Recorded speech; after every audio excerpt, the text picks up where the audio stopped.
This is a special edition of the Called Out Cafe podcast. Now, here is your host, Doug Hooley. Why, hello there. Just like the voice of the young lady told you, this is Doug Hooley, and this is the Called Out Cafe that you're listening to. This one is, I'm kind of taking a pause on the series on my book, Leaving the Church to Follow Jesus, just for this short special episode to talk about my book that is coming out as of this next Saturday, July 12th. It'll be available on Amazon.com, and that the title of the book is Daniel, Way Beyond the Felt Board, and it will be available in hardback, hard cover, paperback, and Kindle edition. And like I said, you will be able to find that on Amazon.com as of July the 12th. I understand that as of right now, you can pre-order the Kindle edition, and that'll cost you like, $8 and some change. I think I have $19.95 on the paperback edition and probably close to $30 on the hardcover. And I charge those amounts and don't just give them away because, for example, the paperback version, the printing costs on it is, I think, close to $8. And then by the time I charge $19.95, I think I make about $4 on that because of the amount that Amazon takes out.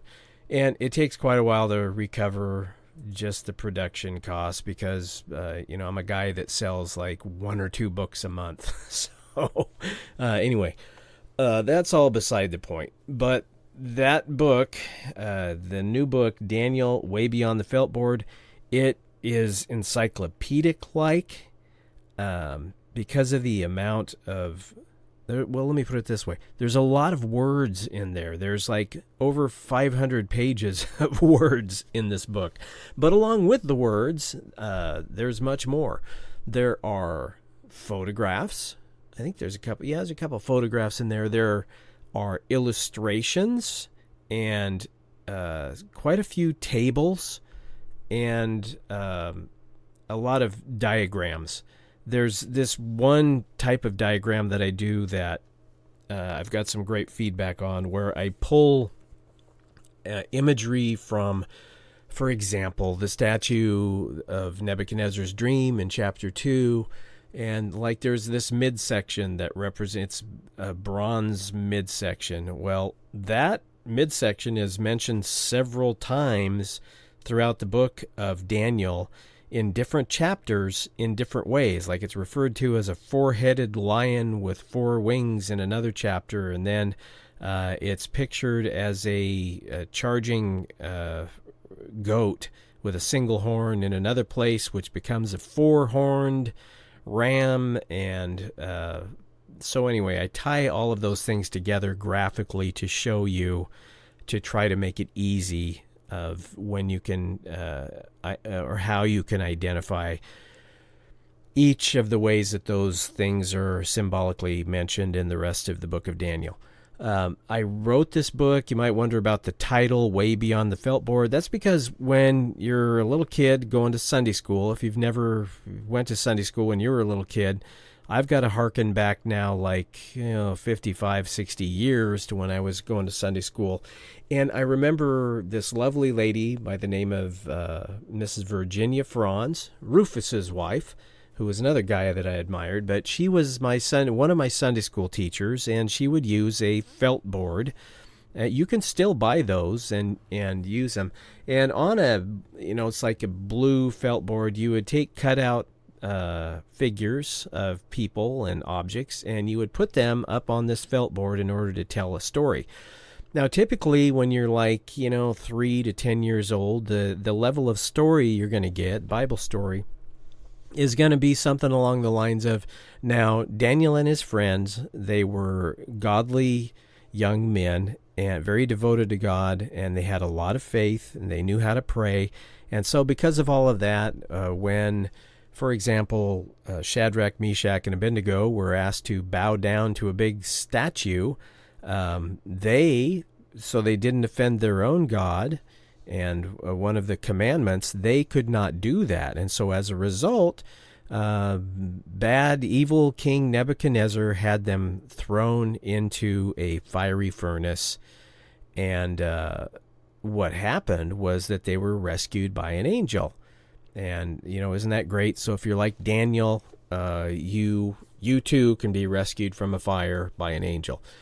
Anyway, not exactly, but you get the idea. And then there's the story of Daniel in the lion's den, and Daniel who wouldn't eat the king's food, and he was still healthy, and Nebuchadnezzar who became like an animal for 7 years. And so anyway, the book of Daniel has a lot of cool stories in there that I've seen depicted on a felt board. But, this is the information way beyond what you're going to get as a little kid on your felt board.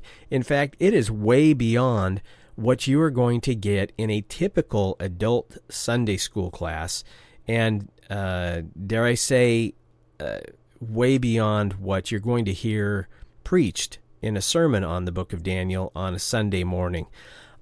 I wrote this book with in mind that the reader, by the time you're done with this book and using this book as a resource, will be able to know the book of Daniel so well, the history, the background, the times in the culture, the contemporary literature of Daniel's day, all of that. You're going to know and have at your disposal that information, have it so well that you will be able to turn around and teach a class on the book of Daniel. That was the goal that I had in mind, to give you that level of information.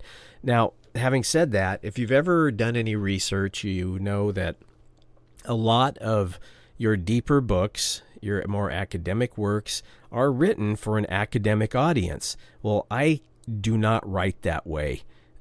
Some people tell me I get close to it at times. I get pretty deep, which, yes, I do. I'm pretty comprehensive with the amount of information that I provide. But you'll have to trust me. If you've read a bunch of academic works, you know what I mean. Very dry, very normally specialized.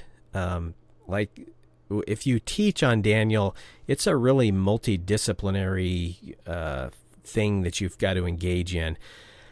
There are people that will study, the language of the ancient Chaldeans, and they know how to read cuneiform, the little impressions in clay, and they spend literally their entire life reading or learning about a particular couple of decades in the 6th century BC, for a particular region in the world where they were doing that, and that's their specialty, and they will write a whole book on that. Now, I will read several of those kind of books in my research, but I will not bore you with all of the details that they will bore you with. And we need to have people like that, believe me, that go into that depth. But then you need people that take all of that kind of information and just present the key points, the important points, in a way that will not cause you to fall asleep within 3 minutes having read that. So there's specialty fields like that people go so deep in depth in, and they speak literally an academic type language because they're speaking to other people who specialize in those things, so that it can be peer reviewed and scrutinized by other academics. Well, that is not my purpose here. My purpose is to present the important information to you in a way that you hopefully will find interesting. So enough said about that.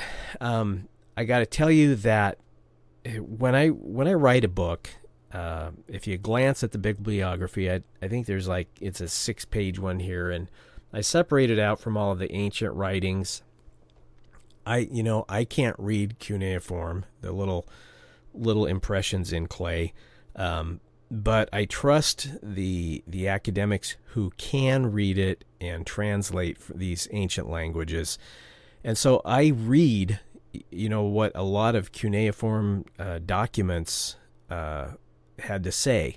The cylinders of Nabonidus and, the various tablets from Babylon and the Chaldeans and the Persians and all that stuff. So I will go and I'll read what they had to say. And there's a lot of information that makes a big deal, this extra biblical writing. Sometimes it refers to stuff that the Bible is talking about. And, what a big coincidence. It's not really. It's just that it really happened. And so there are extra biblical writings about it. And you can learn a great deal from that kind of stuff, especially when we're just talking about background information for, like King Nebuchadnezzar.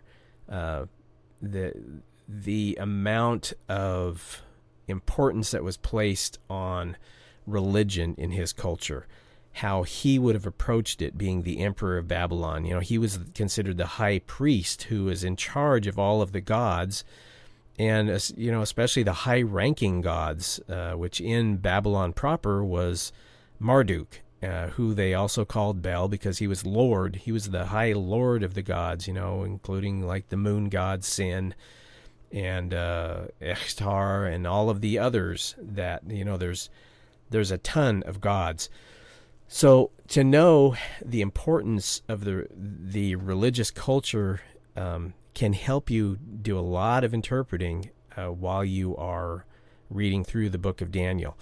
And I've done that, and hopefully the level that I've done that at will be helpful to a reader to understand the importance of all that and what it means as you are understanding the book of Daniel. It makes a big difference in what you're going to walk away with. So along those lines, I ended up with, a few, I'll put it that way, things that you are typically not going to read in other commentaries. If I didn't already say this, I'm not working from a script. I'm kind of freewheeling here. When I write a book, I do this research. Well, one of the final steps is reading a number of commentaries written by other people. And in the course of writing this book, I read, I think, about 12.5 different commentaries, like all the way through on every chapter of the book of Daniel, from a number of points of view, mainly evangelical Christians, Protestant Christians, but also some what the Jews think about the book of Daniel, what mainline churches, your Lutheran, Presbyterian, amillennialists, how they interpret the book of Daniel and those kind of things. So some points of view that I don't necessarily agree with, but I want to, like I say, bulletproof. I want to know why I believe what I believe, and if I should be considering something else. I am a truth seeker. I want to know what the truth is. I don't want to just defend my position because that's what I've always defended. I'm in the course of writing this book, I changed my mind about a couple things. One thing in particular was a major shift for me, and I'll let you read about that in the book. But anyway, there's a few things in this book that you're probably not going to read in other commentaries. And my background was in, I spent 25 years working in the field of criminal justice. I retired as the chief deputy of the sheriff's office that I work for. I never was a detective. However, I had to do a lot of investigations when I worked in corrections regarding, different inmates, what took place, when a fight broke out or when somebody was released to go into town and they went somewhere where they weren't supposed to. And anyway, and then probably the bulk of the investigations that I conducted and reviewed had to do with internal investigations within the sheriff's office. And then when I became chief deputy, I also reviewed a lot of the criminal cases that were going on just to keep my finger on the pulse of what was taking place in our community. And then there were all the accident investigations. Anyway, a lot of investigations, right? So I approach many things, especially a lot of Bible studies, in a way that I can trust the conclusions, the outcomes of the study that I'm putting into it, the interpretations that I arrive at. I vigorously investigate the scripture that I'm reading so that to a level that I believe that I could convince a jury that what the interpretation is that I'm coming up with of the scripture is reliable. And so that just doesn't happen quickly. It takes a lot of study to do that. Now, when I do that, occasionally I will come up with something that's a little different than what other commentators, other theologians are coming up with. An example of that, and I'm not dogmatic about my conclusions that I come up with, especially when nobody else is suggesting them, but I think they're worthy of your consideration, and frankly, the consideration of those commentators that don't mention it. Here's an example. In Daniel chapter 2, there is the story of Nebuchadnezzar who has this dream, and it's vexing him terribly. So he calls for all of his magicians and his Chaldeans and the enchanters and et cetera, and they all come to him and can't interpret his dream. And he also has this other expectation of them that they will not only interpret his dream, but they will tell him what he dreamt without him having pre-told them. Well, of course, nobody could do that, and they told him nobody can do that. That is for a god to know that level of inside knowledge in your head, O king. And so previously, Daniel and his three friends, Shadrach, Meshach, and Abednego, had shown up in Babylon. It's young men, probably anywhere from the ages of 12 to 15, right in there. And they had all impressed Nebuchadnezzar, and they had been in attendance in this 3-year Chaldean school where they're learning all sorts of stuff, how to read and write the Chaldean language, and reading all of their literature, and learning how to tell the future by looking at sheep entrails and that kind of stuff. So anyway, they're just like fresh out of school, or maybe even in their 3rd year of school when this happens. But Nebuchadnezzar, he says he's going to kill everybody, all of the magicians, because, if you're the real thing, if you're really a magician, you should be able to tell me what I dreamt and what it means. And so since none of you can, you're all going to die. And so he has his head, like law enforcement officials, go out to kill them. But before he does, he gets to Daniel and he says, sorry, dudes, you're all going to die, because none of the magicians can tell the king what his dream means. So Daniel says, well, I think that I'll be able to do that if I can buy some time here by talking to the king. Then I'm going to pray to my God and see if I can come up with what the king is after. And so, long story continuing to be long, Daniel makes that prayer. He's praying with his friends, and lo and behold, God gives him the meaning of Nebuchadnezzar's dream by giving Daniel his own dream, where Daniel sees what Nebuchadnezzar dreamt, and God gives him the meaning of it. So now Daniel goes to Nebuchadnezzar, and he tells him the meaning of the dream, tells him what the dream was, and that only God could have accomplished that through Daniel. And so Nebuchadnezzar ends up being so impressed that at the end of chapter 2, it looks like he's having a conversion experience in believing in the God of the Hebrews, Daniel's God, Yahweh, the Most High God. And he calls him that. And Nebuchadnezzar praises God. It's documented in chapter 2. Okay, so what's the next thing that happens in the book of Daniel? Well, we turn the page and we're in Daniel chapter 3. Now, if there were no chapter divisions, it seems very logical that the next thing that Nebuchadnezzar would do in this pagan polytheistic society he lives in is build a statue of Daniel's God, the God of the Hebrews, and command everybody to bow down and worship it. Well, that's exactly what we see happening. That's typically not suggested as what this statue that Nebuchadnezzar builds is. Usually, it's either people will suggest that Nebuchadnezzar is building a statue of himself and demanding loyalty out of everyone to bow down to it under pain of death in a fire if you don't, or that it is one of his many gods that is worshipped in Babylon. You know, Marduk, Ishtar, Sin, the moon god, etc. There's a bunch of them. So there are big problems with these things. Like, he would never, I can't say that dogmatically, but it seems as though he would never build a statue of himself to be worshipped, because that would be an offense to the god he worshipped, which is Marduk. And it wasn't something that was done in Babylon at that period of time. Yes, it was done. Pharaohs were worshipped as gods. Emperors in Rome were worshipped as gods. But Persian emperors and Babylonian emperors, not so much. Okay?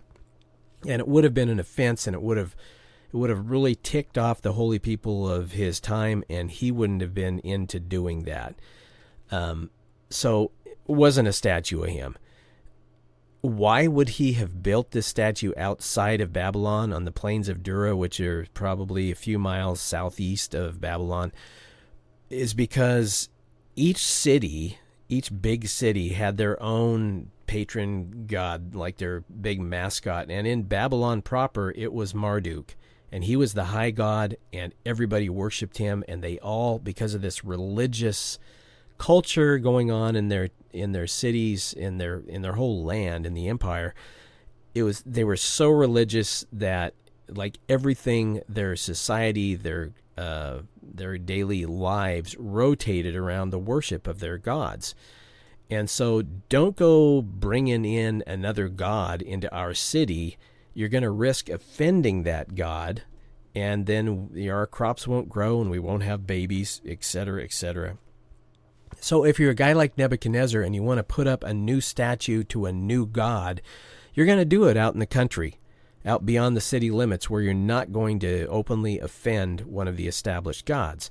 So what I'm going to suggest is that after chapter 2, and Nebuchadnezzar has like this mini almost conversion experience, that he built a statue honoring the God of the Hebrews, Daniel's God, Yahweh.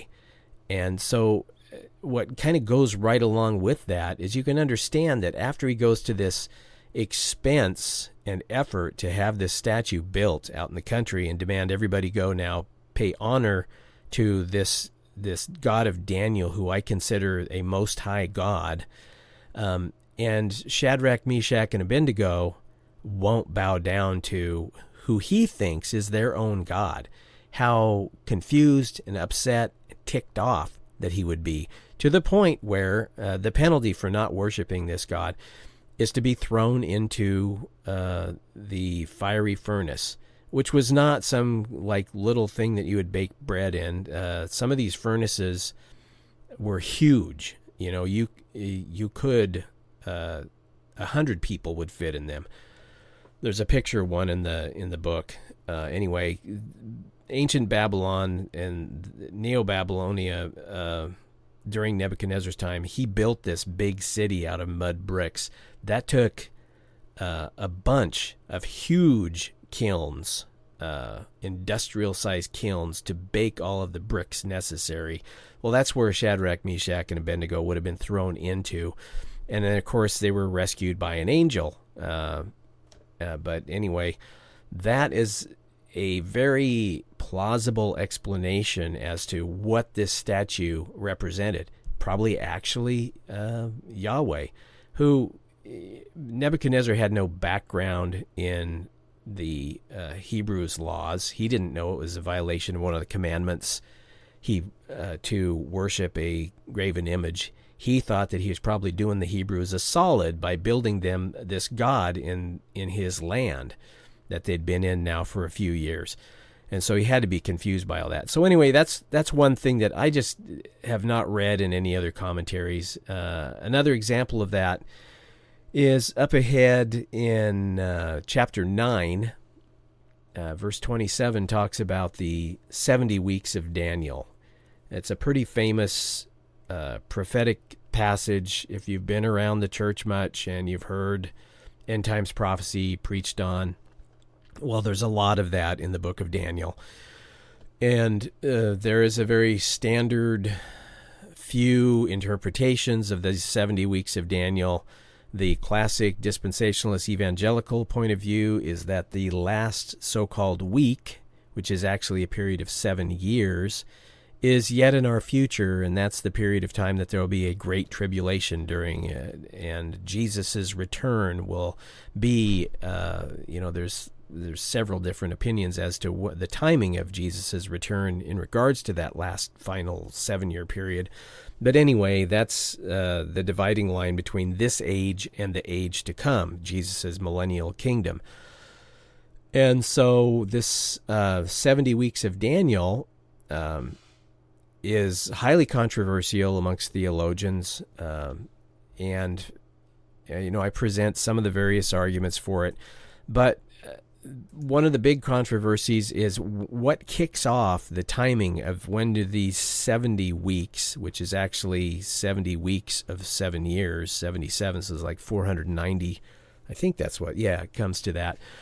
When does that start off? And so people say that King Cyrus II, he didn't start it off, but he's the one that sent people back to Jerusalem from Babylon, ending the Babylonian captivity. But they don't read the words where he says, go back and rebuild the temple and the city walls. So that's the problem, is they don't read that in the book of Ezra that talks about Cyrus decreeing that they go back to Jerusalem. So they say, well, it wasn't him, so who did decree rebuild the city walls? Because that is what's supposed to start off this time period of the 70 weeks of Daniel. Well, I'm here to tell you that Cyrus actually did command that. And no, you're not going to read the words of him saying that in the book of Ezra or anywhere else. But what you will read is in the book of Isaiah. The prophet Isaiah wrote on behalf of God that God would have his anointed. And whenever we think of that, because it translates as Messiah, which, we translate into Christ, and then we automatically think of Jesus. But there were many different Messiahs. Some of them were human. Some of them were objects, because it just means anointed. It's an anointed thing or an anointed person. So he had his anointed one who was going to come along and command that Jerusalem be rebuilt, its city walls, and its temple be rebuilt. And that person is named by name in the book of Isaiah as being King Cyrus. So if he is not the one who did that, then the book of Isaiah is wrong. And I refuse to believe that it's wrong. And just normally people who study that in kind of a cursory, quick study, they don't even get to the point where they're reading that King Cyrus was appointed to do exactly that which Daniel said would happen. So anyway, he's the guy that started it off, right? And you're not typically going to hear that amongst evangelical circles who are talking about prophetic events. Next, this 70 weeks of Daniel are divided into 3 different chunks. The first chunk is like a 7-week period, and the next one is 62-week period, and the final one is a 1-week period, divided into 3 different chunks, which actually it's 7 weeks of 7, so the first one's 49 weeks, and the next one is, I don't remember that number, but the final one is a period of 7 years. No one there are a few explanations as to why the first 7 weeks of years, 49 years, is separated out, but nothing comes close to being satisfactory. It's just like some wild guesses. Of course, a lot of people, they think they know what the final 7 years is, and I believe they're right. It's the 7-year Great Tribulation at the end of the age. But this first separation, they normally will just add it together. They'll add the first 7 weeks of years together with the next 62 weeks of years, and they say that it's a total of 69 weeks of years, which is 483 years long. And then they say that we've got to figure out when to start off this time period, and so they search for, well, who else decreed to get on with the business of rebuilding Jerusalem? And so they come up with their different explanations. And their explanations allow them to have the timing turn out to where, oh, look at this. Jesus is coming for the first time to the earth at the end of this 483-year period. Okay, so all of that's well and good, except I'm not exactly sure that it's true or accurate, their computations and when they start off their clock. I provide what I believe is the correct and very plausible explanation for all of this. And you're just going to have to read the book, because this has already taken way longer than I intended on talking a little bit about my book. So anyway, there are a couple different things in there that you're probably not going to read elsewhere, and even if you don't go along with my interpretation and my reasoning, you need to consider them if you're a serious student of the Bible. If you want to be well-rounded and know what people are saying and how they're interpreting things, I think what I write in there is definitely worth your consideration. Now, I am not so egotistical or dogmatic that I'd say that, yep, it's absolutely right and everybody else is wrong. It's just something for you to consider and keep in mind. I'm pretty convinced of the conclusions that I came to on these things that differ from what other authors are saying out there. Anyway, the book is full of illustrations, photos, diagrams, and charts, and I think you will find it adequately informative on the book of Daniel. I hope you get it, and if you do, that if you find it worthwhile, that you leave a review for it. But once again, that book will be released on July 12th, 2025 on Amazon.com. It'll be available in Kindle, paperback, and hardcover editions. And I think that is going to cover it. Except for I produced a book trailer, which that's kind of what you do now. If you release a book, you have a book trailer produced. So I produced one, and you can go to the Doug Hooley Ministries YouTube channel, and or you'll find a link on my Doug Hooley Ministries Facebook page to that, and watch that trailer. And I think it's pretty cool. My favorite scene in it is where the big lion comes up behind Daniel and gives him a little hug. But you'll just have to watch it to see what I mean. It's about 2 minutes long. So that's what I wanted to tell you in this special edition episode about the availability of my book coming out. I've been working on it for months and months, and I hope you find it a worthy read if you choose to get it. I really hope you do. And so until the next regular episode of the Called Out Cafe, I wish you shalom and peace, and that God blesses you. Oh, Maranatha.